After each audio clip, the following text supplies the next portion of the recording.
الشيطان الرجيم بسم الله الرحمن الرحيم إن الحمد لله نحمده ونستعينه ونستغفره ونعوذ بالله من شرور أنفسنا ومن سيئات أعمالنا من يهده الله فلا مضل له ومن يضلل فلا هادي له وأشهد أن لا إله إلا الله وحده لا شريك له وأشهد أن محمدا عبده ورسوله أما بعد فإن خير الحديث كتاب الله وخير الهدي هدي محمد صلى الله عليه وسلم وشر الأمور محدثاتها وكل محدثات بدعة وكل بدعة ضلالة وكل ضلالة في النار. بسم الله الرحمن الرحيم. اللهم صل على محمد وعلى آل محمد كما صليت على إبراهيم وعلى آل إبراهيم إنك حميد مجيد. اللهم بارك على محمد وعلى آل محمد كما باركت على إبراهيم وعلى آل إبراهيم إنك حميد مجيد. رب اشرح لي صدري ويسر لي أمري واحلل عقدة من لساني يفقهوا قولي. جیسے کہ آپ کو معلوم ہے کہ جو لوگ میرے ساتھ درس میں جڑے ہیں، آج انشاءاللہ تعالی سورۃ الناس آج ہم مکمل کریں گے، اور جو 10 سورہ کا 10 صورتوں کا ہم نے گروپ شروع کیا تھا، اور آخری 3 سورہ کا سورۃ الاخلاص، سورۃ الفلق اور سورۃ الناس آج وہ مکمل ہوگا انشاءاللہ. تو میں اس لحاظ سے چاہوں گا کہ آج اس آخری سورۃ الناس کے اس گروپ کے آخری صورت میں کچھ یادیں تازہ کر دوں. ہم نے آخری 10 سوروں کا ایک گروپ شروع کیا، قرآن مجید کی آخری 10 صورتیں، ان کی اہمیت اور ان کی اس ترتیب سے جس سے ہمیں سیرت نبوی نظر آتی ہے، جو کہ شروع ہوتی ہے سورۃ الفیل، سورۃ القریش ایک جوڑا، سورۃ المعون، سورۃ الکوثر ایک منفرد جوڑا. اسی طرح آخری 6 صورتیں جو کہ 10 سورہ کا گروپ رکھتی ہیں، ان 10 صورتوں کے اندر سورۃ الفلق ایک پریزائڈنگ پوزیشن میں، اسی طرح اس کے بعد سورۃ اللہب اور سورۃ النصر، یہ 3 سورہ کا ایک گروپ. اور آج انشاءاللہ تعالی سورۃ الاخلاص اور سورۃ الفلق اور سورۃ الناس 10 سورہ کا، اس کے بارے میں تفصیلی گفتگو کر گیا ہوں، آج صرف اشارتاً بات کی ہے. یہاں پر یہ بات یاد رکھیے گا جو کہ میں پچھلے درس میں بھی بیان کر چکا ہوں، اور خاص کر اس 10 سورہ کا درس جب شروع ہوا تھا سورۃ الاخلاص میں، قُلْ هُوَ اللَّهُ أَحَدٌ اللَّهُ الصَّمَدُ. اللہ الصمد یہ اس آیت کی ہی تشریح ہے سورۃ الفلق اور سورۃ الناس. اس صمد کا مطلب ان 2 صورتوں میں واضح طور پر بیان کیا گیا، اور یہ صمد کی ہی شرح ہے. جیسے کہ میں نے بات بیان کی ہے کہ میں اشارتاً بات کروں گا، کیونکہ اس کی وجہ کیونکہ میں اپنے موضوع پہ آنا چاہتا ہوں. پچھلی دفعہ بھی میں نے بتایا تھا ان دونوں صورتوں کو، سورۃ الفلق اور سورۃ الناس کو المعوذتین کہا گیا ہے. یہ ہمارے نبی محمد صلی اللہ علیہ وسلم کا قول بھی ہے. ان دونوں صورتوں کو یہ بیک وقت نازل ہوئیں، ان کو المعوذتین کہا گیا. المعوذتین جو کہ بنا اعاذ یعوذ، اعوذ یعوذ سے.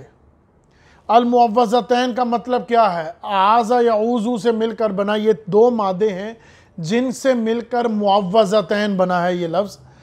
اعاذ یعوذ کا مطلب ہے پناہ طلب کرنا. یہ لفظ ہم اعوذ باللہ من الشیطان الرجیم اس میں بھی پڑھتے ہیں، اصل میں مطلب ہے پناہ طلب کرنا. اسی طرح حضرت مریم کی ولادت پر رضی اللہ عنہ کی، ان کے والد کی دعا، سورۃ آل عمران سورت نمبر 36 اور سورت نمبر 3 آیت نمبر 36، اس کے اندر بھی یہ لفظ استعمال ہوا. وَإِنِّي أُعِيذُهَا بِكَ وَذُرِّيَّتَهَا مِنَ الشَّيْطَانِ الرَّجِيمِ. یہ لفظ اسی طرح اعاذ یعوذ سے بنا ہے تعویذ، اسی سے لفظ بنا ہے تعویذ، اور تعویذ کا بھی مطلب ہے ایسی شے جو آپ کو پناہ میں لائے۔ ایک ہے پناہ میں آنا، ایک ہے کوئی چیز آپ کو پناہ میں دے، جس کو ہم کہتے ہیں سپرداری۔ المعوذتین کا مطلب یہ ہے۔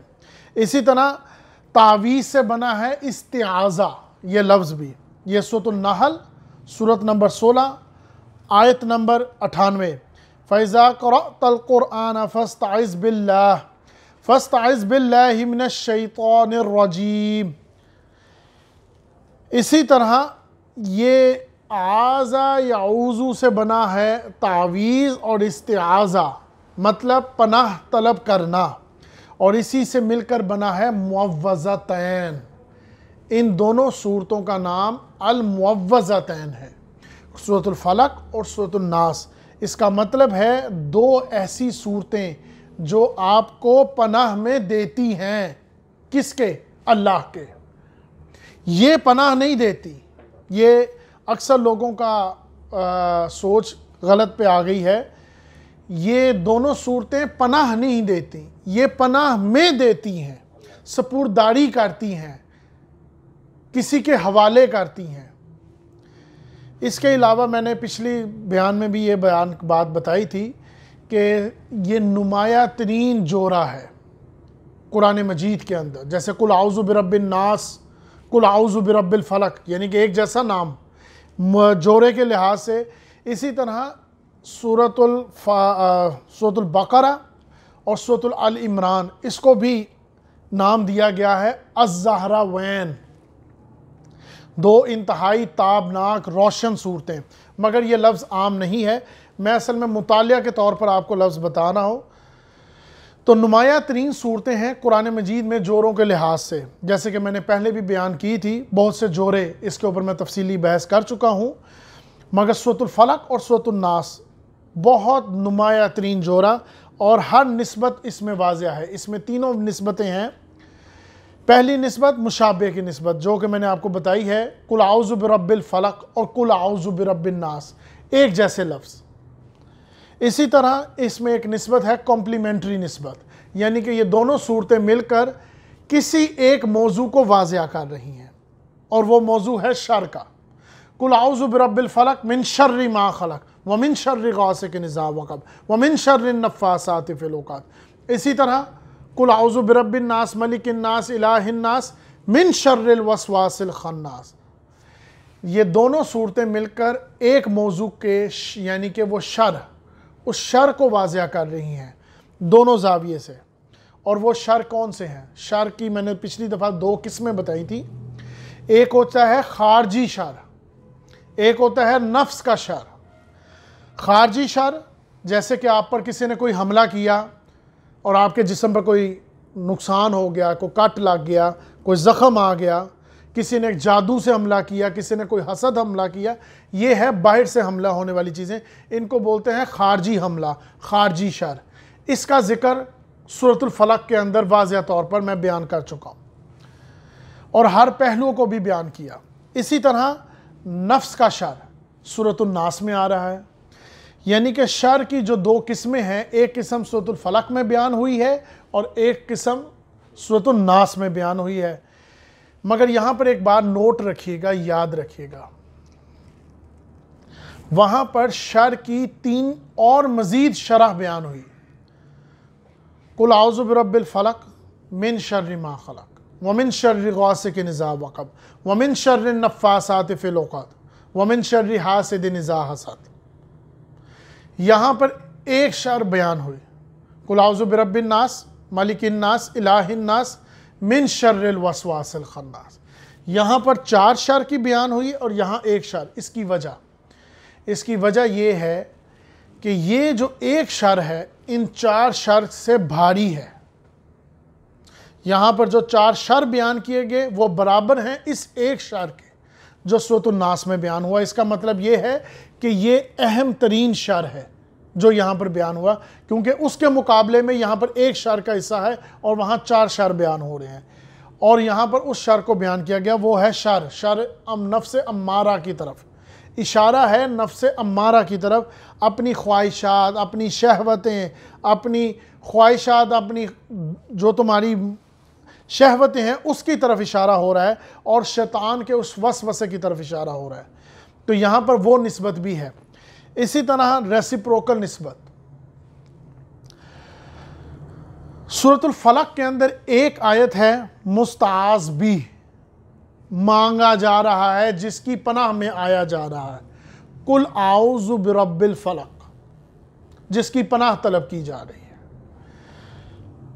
اور مستعاذ من، جس سے بچا جا رہا ہے، وہ 4 شر، جس کی پناہ میں آئی جا رہی ہے وہ ایک آیت ہے قل اعوذ برب الفلق، میں پناہ طلب کرتا ہوں اس فلق کے رب کی، کس سے؟ ان 4 شر سے، من شر ما خلق، ومن شر غاسق اذا وقب، ومن شر النفاثات فی العقد، ومن شر حاسد اذا حسد۔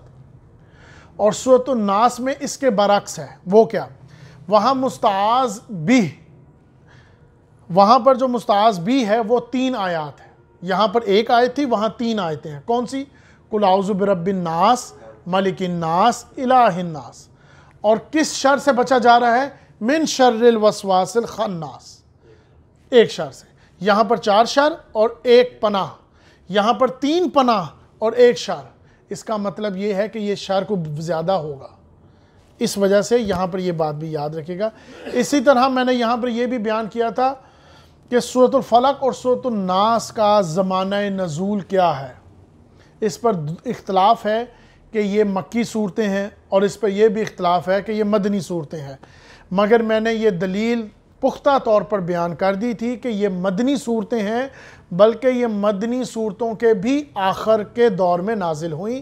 اس کے اوپر میں نے 2 دلیلیں بیان کی تھی۔ ایک دلیل حضرت عقبہ بن عامر کی، جو کہ انصاری ہیں، حضرت وہ حدیث ہے، حدیث مسلم 1891، جس کے اندر یہ بات واضح طور پر آپ صلی اللہ علیہ وسلم نے فرمایا، صبح فجر کے وقت تشریف فرما ہوئے، اور آپ نے کہا عقبہ بن عامر سے کہ آج جو 2 آیات یا 2 جو وحی مجھ پر نازل ہوئی ہے، جو آیات مجھ پر آج نازل ہوئی ہیں، اس طرح کی پہلے آیات نازل نہیں ہوئیں۔ اور آپ نے آگے پڑھا قل اعوذ برب الفلق، پوری صورت پڑھی، قل اعوذ برب الناس، یعنی کہ المعوذتین پڑھا۔ یہ حدیث مسند احمد میں بھی ہے، ترمذی میں بھی ہے، اور نسائی میں بھی ہے۔ یہ بات پختہ دلیل ہو گئی۔ اس کے علاوہ ایک اور دلیل میں نے دی تھی کہ یہ دونوں صورتیں نازل ہوئی تھیں جب آپ صلی اللہ علیہ وسلم پر جادو کیا گیا تھا۔ حدیث قدسی صحیح 2894، یہ میں نے واضح طور پر بیان کی تھی کہ جب آپ صلی اللہ علیہ وسلم پر جادو ہوا، آپ صلی اللہ علیہ وسلم کا جسم اندر سے جکڑا ہوا محسوس کرتے تھے۔ حضرت عائشہ کا قول ہے تقریباً 6 ماہ تک آپ اس تکلیف میں رہے۔ پھر 2 فرشتے آئے جب آپ سو رہے تھے، خواب کے اندر اس کی، یا یہ کہہ لیں کہ خواب اور بیداری کے بیچ میں فرشتے آئے، اور انہوں نے آ کے مکالمہ کیا کہ آپ کو کیا ہوا ہے، تو انہوں نے بتایا کہ فلاں فلاں انصاری نے آپ پر جادو کیا ہے۔ اور پھر آپ کی آنکھ کھلی اور حضرت جبرائیل علیہ السلام تشریف فرما ہوئے، اور یہ دونوں آیات آپ کو، یعنی کہ مکمل دونوں صورتیں المعوذتین آپ کو دی، یعنی کہ قل اعوذ برب الفلق اور قل اعوذ برب الناس۔ تو اس دونوں دلیلوں سے یہ بات واضح ہو جاتی ہے، اس سے مزید کوئی اس پہ اشتہا نہیں کہ یہ صورتیں مدنی ہیں۔ تو یہ میں نے آپ کو تھوڑا سا پچھلا بیک گراؤنڈ بتا دیا ہے۔ اب ہم چلتے ہیں اپنی صورت کی طرف۔ بسم اللہ الرحمن الرحیم، قل اعوذ برب الناس، ملک الناس، الہ الناس۔ یہ تینوں آیات مستعاذ بھی ہے، جس کے ذریعے استعاذہ کیا جا رہا ہے، پناہ طلب کی جا رہی ہے۔ کس کی؟ اللہ تعالیٰ کی۔ تو ہم ان تینوں آیات کو ایک ہی دفعہ مطالعہ میں لائیں گے، کیونکہ مستعاذ بھی ہے، اور تینوں آیات بہت ایک جیسی ملتی جلتی بھی ہیں، اور تینوں آیات اصل میں استعاذہ ہیں، پناہ طلب کی جا رہی ہے۔ اس لیے ہم ان تینوں کو اکٹھا مطالعہ کریں گے، کیونکہ اس کی ایک وجہ یہ بھی ہے کہ جب میں ان کی تفصیل میں، یعنی کہ تشریح میں جب جاؤں گا، تو ان تینوں کے ذریعے میں انسان کے ارتکازی ذہنی اور عقلی لحاظ سے دونوں کو بیان کروں گا۔ اس کے اندر لفظ ہے قل، کہو۔ قل کا مطلب ہے کہو کیا؟ قل اعوذ برب الناس، کہو میں پناہ مانگتا ہوں سب لوگوں کے رب کی، مالک الناس سب لوگوں کے بادشاہ کی، الہ الناس سب لوگوں کے معبود کی۔ یعنی کہ ان تینوں آیات کے اندر اللہ تعالیٰ کی تین نسبتیں بیان کی جا رہی ہیں جس کے ذریعے انسان اور رب کے بیچ میں تعلق قائم ہوتا ہے۔ تو ایک ہی دفعہ ان پر غور کریں گے۔ ویسے تو میں نے رب کا لفظ سورۃ الاخلاص میں بھی آیا اور سورۃ الفلق میں بھی آیا، وہاں پر میں نے یہ بیان کر دیا تھا کہ میں اس کو سورۃ الناس میں بیان کروں گا، یہاں نہیں۔ یہاں پر میں نے اخلاص کے اندر لفظ الہ کو بیان کیا تھا، تو اور اس کے ہر معنی کو بیان کیا، اس کی ہر زاویے کو بیان کیا، تاکہ ہر بات واضح طور پر کھل کر سامنے آ جائے۔ تو ان تینوں آیات کے اندر تین لفظ ہیں جن کو میں بیان کروں گا۔ غور والی بات ہوگی، رب، مالک اور الہ۔ رب کو پہلے میں واضح کر دوں۔ رب کا مفہوم جو ہے، جو عام طور پر ترجمے میں لیا جاتا ہے، پالنے والا، پروردگار، پرورش کرنے والا، درجہ بر درجہ ترقی دینے والا، یہ ہے رب کا عام مفہوم جو ہمیں پڑھایا جاتا ہے، ہمیں ملتا ہے۔ مگر مجھے اس میں ایک اشکال تھا، ایک بات تھی جو مجھے لگی، وہ اس طرح جب میں نے سورت بنی اسرائیل کی آیت نمبر 24 پڑھی، سورت نمبر 17 آیت نمبر 24، قُلْ رَبِّ ارْحَمْهُمَا كَمَا رَبَّيَانِي صَغِيرًا، یا رب جس طرح انہوں نے میرے بچپن میں مجھے پالا، آپ بھی ان کے ساتھ رحمت کا معاملہ فرمانا۔ یہ دعا ہے جو اپنے ماں باپ کے لیے مانگی جاتی ہے۔ یہاں پر ہے ربیانی صغیرہ، یعنی یہاں پر بھی رب کا لفظ ہے، مگر یہاں پر رب کا لفظ آ رہا ہے تربیت کی شکل میں، پالنے والے کی شکل میں نہیں آ رہا، جبکہ رب کا عام لفظ ہم لیتے ہیں پالنے والا، پروردگار، پوسنے والا، پرورش کرنے والا، مگر یہاں پر لفظ آ رہا ہے تربیت کے معاملے میں۔ تو مجھے یہاں پر ایک اشکال ہوا کہ رب کا مطلب پھر کیا نکلا، پالنے والا کہ تربیت کرنے والا؟ تو مگر جب میں نے اس کے مفہوم کو سمجھا، را با با یعنی کہ رب، اس کا اصل مفہوم تو ہے رب یعنی کہ مالک ہونا۔ جیسے ہم بولتے ہیں رب الدار، گھر کا مالک، رب المال، مال کا مالک۔ تو یہاں پر جو اشکال ہوا وہ مجھے لغوی مفہوم میں جا کے استعمال ہونے والا، کہ لغوی مفہوم کچھ اور ہے، استعمال ہو رہا ہے لفظ کچھ اور۔ رب کا لفظ ہم استعمال کرتے ہیں پالنے کے لیے، پروردگاری کے لیے، پوسنے کے لیے، جبکہ لغوی مفہوم کیا ہے؟ تربیت۔ لغوی مفہوم تربیت ہے، عام مفہوم یا عام لفظوں میں پالنے والا۔ تو یہ بات مجھے تھوڑی سی مشکل لگی، کیونکہ جب میں اس رب کے لفظ کو جوڑتا ہوں رب البیت کے ساتھ، یعنی کہ خانہ کعبہ، تو خانہ کعبہ کا رب، تو اس کا کیا مطلب ہوگا عام لفظوں میں؟ خانہ کعبہ کا رب، تو خانہ کعبہ کا کوئی پرورش تو ہے نہیں، پالنا پوسنا تو ہے نہیں، تو خانہ کعبہ کی کوئی تربیت بھی نہیں ہے، تو پھر خانہ کعبہ کے یہاں پر اس لفظ کو کس طرح پالا گیا؟ تو وہاں پر یہ لفظ جڑا رب الدار کے نام سے، گھر والا، گھر کا مالک۔ تو مزید جب میں نے اس پر غور کیا تو مجھے ایک بات واضح ہوئی، جیسے کہ ایک لفظ ہے شین کاف کاف، شک ایک مادہ ہے، اور اسی طرح شین کاف یا، یہ بھی ایک مادہ ہے، اس کا مطلب ہے شکی، نامراد، شخاوت۔ یہ لفظ سورۃ الطٰہٰ میں آیا، سورۃ الطٰہٰ آیت نمبر 2، سورت نمبر 20، ما انزلنا علیک القرآن لتشقی، جبکہ شک کا مطلب ہے شکی ہو جانا، نامراد، سخاوت، مگر یہاں پر وہی لفظ آیا ہے ما انزلنا علیک القرآن لتشقا، ہم نے آپ پر قرآن اس لیے نازل نہیں کیا کہ آپ مشقت میں پڑ جائیں۔ یہاں لفظ وہ مشقت کے معنی میں آیا جبکہ شق کے معنی میں آنا چاہیے تھا۔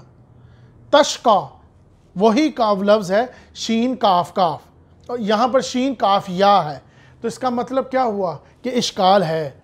تو اسی اشکال کو دور کرنے کے لیے اسی طرح ایک اور لفظ بھی ہے، دال سین سین اور دال سین یا، یہ سورۃ الشمس میں آیا۔ سورۃ الشمس آیت نمبر 10، سورۃ نمبر 91، وَقَدْ خَابَ مَنْ دَسَّاهَا۔ تو یہ کچھ باتیں تھیں جو مجھ کو اٹک رہی تھیں کہ ایک طرف را با با کا مطلب ہے پروردگار، اور وہاں پر را با یا کا مطلب ہے تربیت کرنے والا، شین کاف کاف کا مطلب ہے شک نامراد شخاوت، شین کاف یا کا مطلب ہے مشقت۔ یہ دونوں لفظ علیحدہ کیسے ہیں؟ تو یہ بات مجھے واضح ہوئی امام رازی کے قول سے۔ یہ وہ لوگ ہیں جن کی مدد سے یا جن کے ذریعے ہم اپنی تفاسیر کو آسان سمجھ سکتے ہیں، آسانی سے سمجھ سکتے ہیں، اور ہر زاویے سے اپنے قرآن کو سمجھ سکتے ہیں۔ امام رازی بہت بڑے امام ہیں، ان کے مجھے اس قول سے یہ بات واضح ہوئی جب سورۃ الشمس کی تفصیل میں گیا تو وہاں پر بھی وہ میں نے ابھی آپ بتایا وَقَدْ خَابَ مَنْ دَسَّاهَا، تو وہاں دسا سے مجھے یہ بات واضح ہوا کہ دال سین سین اور دال سین یا ایک معنی ہے۔ اسی طرح ایک اور امام ہے، بہت بڑے لغت کے بہت بڑے امام ہے، الراغب اصفہانی، انہوں نے یہ بات واضح کی میرے لیے، آسان کی، بہت بڑی لغت کے بہت بڑے امام ہیں، کہ را با با رب پروردگار جس کا عام مطلب لیا گیا، اور را با یا پالنے والا، ربا یعنی صغیرہ، یہ اصل میں ایک ہی مادہ ہے۔ آپ ان کو علیحدہ علیحدہ بھی پڑھ سکتے ہو اور ایک مادے میں بھی پڑھ سکتے ہو، یعنی کہ دونوں طرف استعمال ہوتا ہے۔ رب تربیت کرنے والا، ایک مفہوم یہ بھی ہے پالنے والا، اور دوسرا مفہوم تربیت کرنے والا، تو یہ دونوں مفہوم، تو یہاں پر یہ میری بات اشکال واضح ہو گیا، کیونکہ دونوں مجھے واضح ہو گیا، کیونکہ لغت میں مجھے لفظ کچھ اور ملا، عام الفاظ میں کچھ اور ملا، تو مجھے ان امام صاحب کے ذریعے مجھے آسانی یہ ملی کہ یہ واضح ہو گئی بات کہ یہ رب کا لفظ جیسے را بابا اور را با یا، اسی طرح شین کاف کاف وہ شک، اور شین کاف یا وہ تشقا، وہ ایک ہی ہم معنی میں آتے ہیں، ایک جیسے لفظ ہیں، تو ان میں فرق نہیں ہے۔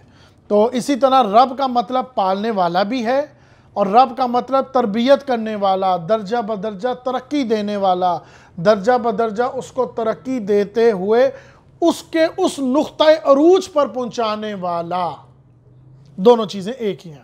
تو یہاں رب کا مطلب واضح ہو گیا۔ اب ہے لفظ ملک۔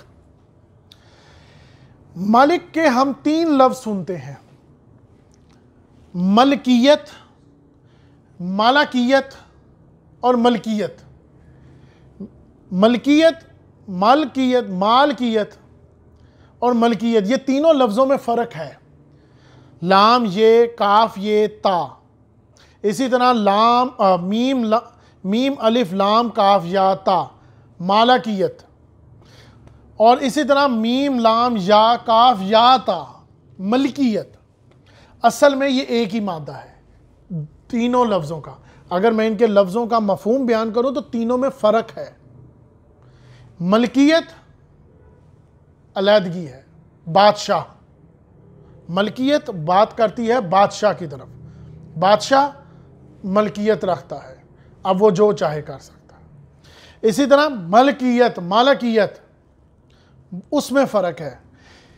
تو کیونکہ ملک اور ملکیت، مالک اور ملکیت، یہ تو 2 لفظ ہیں جو ہم اردو میں اکثر کرتے ہیں، تو میں ان کو ذرا آسان کر دیتا ہوں کیونکہ میں یہ ترتیب لمبی۔ مالک اور ملکیت، یہ 2 لفظ ہم زور سنتے ہیں، مالک اور ملکیت، مگر ان میں فرق نہیں ہے۔